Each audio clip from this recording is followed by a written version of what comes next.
This is the Follow Me video. It's for the module M4 Functions in Session 2, Objects, Functions, and Methods. So if you haven't already, open up Session 2, the Session 2 project of PyCharm, open up M4, and then we'll do it together.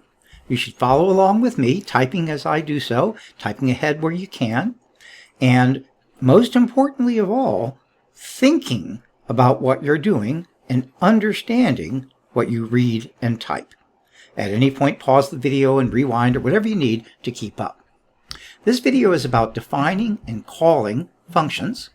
Let's start by putting your name there, so go ahead and do yours while I'm doing it myself. Just type in your name and mark it done. And once you've done that, we'll continue on to do 2. It says to allow this module to use the rosgraphics.py module by marking the SRC folder in this project as a sources root. And it tells us how to do that. Now I'll remind you, this is something you'll do anytime that you have an import of a library file in the folder, like rosgraphics. Again, you select the SRC folder. Has to be the SRC folder. You right-click, and then you go way down there. It's off my screen, but way down there, find Mark Directory As, and then mark it as sources root. That will make this, which used to have some red by it, now be without red, and it'll, in PyCharm, will be happy with it. So again, right-click on SRC, and then mark Directory As, and then select sources root from what comes up.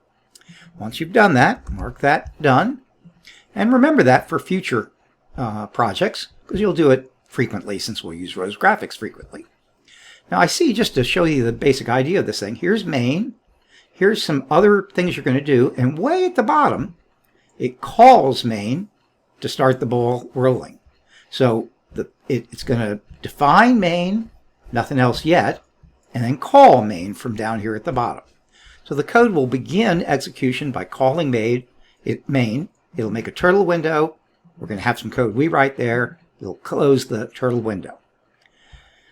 To do 3 and to do 4 as well, in both cases you define a function. And then it tells you about what the function's supposed to be like. And then in main, you're going to test the function by calling it twice. So we'll do this with 3a and 3b, and then you'll do similarly with 4.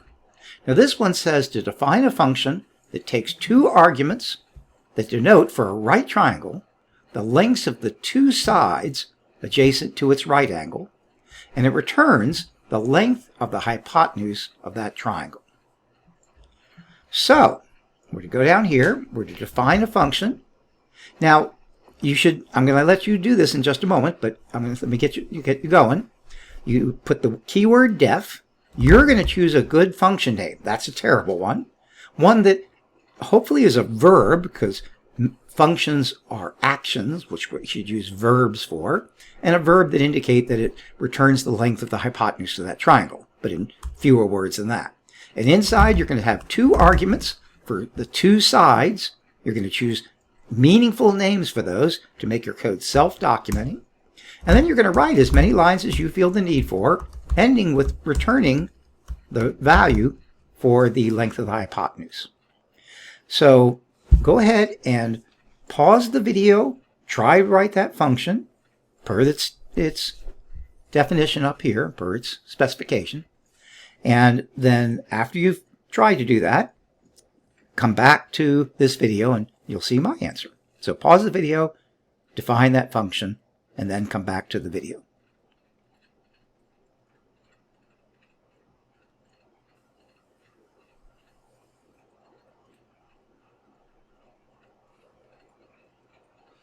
Alrighty, I hope that you've done that. If you haven't, you really should make a serious attempt at doing it yourself first. But here's a solution. You're going to pick a name for this function. There are a lot of possibilities there. I'm going to do a long name, return, I'll call it get. Get hypotenuse length. So that's a longer name than what you might prefer. Get hypotenuse would be fine, get length, any of those kinds of things. self-documenting. Now for the two parameters, it seems to me that the only reasonable choices are side 1 and side 2. I can't think of any other names that would better describe the two sides of the right triangle adjacent to the of the triangle adjacent to the right angle.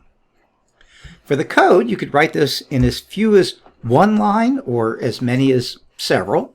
I'll do it as a couple of lines. So I'm going to say sum of squares gets the side 1 squared, and I'll just do a squaring by multiplying itself, plus side 2 squared. Now I'm going to make an error. So in yours, do not do what I'm about to do.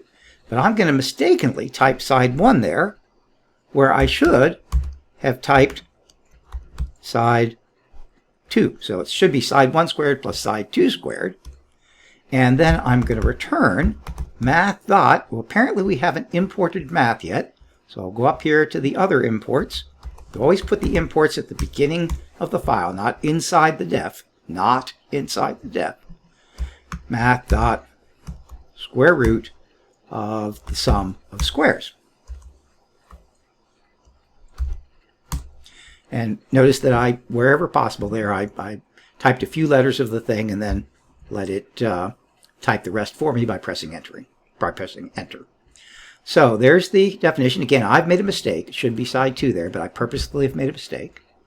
We'll now go to 3b, where we're to call the function twice with different values for the arguments and print the return value to see whether we wrote the program correct. So I'm going to start by calling it, let's see here, what do we call this? Get, type a few letters, let it type. I'm going to do it with 1 and 1 because I know that 1 squared plus 1 squared, the square root of that is the square root of 2. So I'll print that, and then I'll just sort of remind myself, should be about 1.414. You can do different tests if you'd like. In fact, I'd like you to think about what your next test should be. So go ahead and do similarly, but with a different pair of values that you can compute either by hand or with a calculator. It's critical that you devise the test before you run the program. The whole idea of testing is you figure out what's the right answer, and then you see if your program gives it. So type another print there that gets hypotenuse length. Maybe you know about 3/4 triangles. Or you could whip out a calculator or use Mabel or something. I'm assuming that you've done one. I'm just going to come right in here. I know about 3/4 triangles, so I know that when you have two sides that are 3 and 4, the answer should be 5.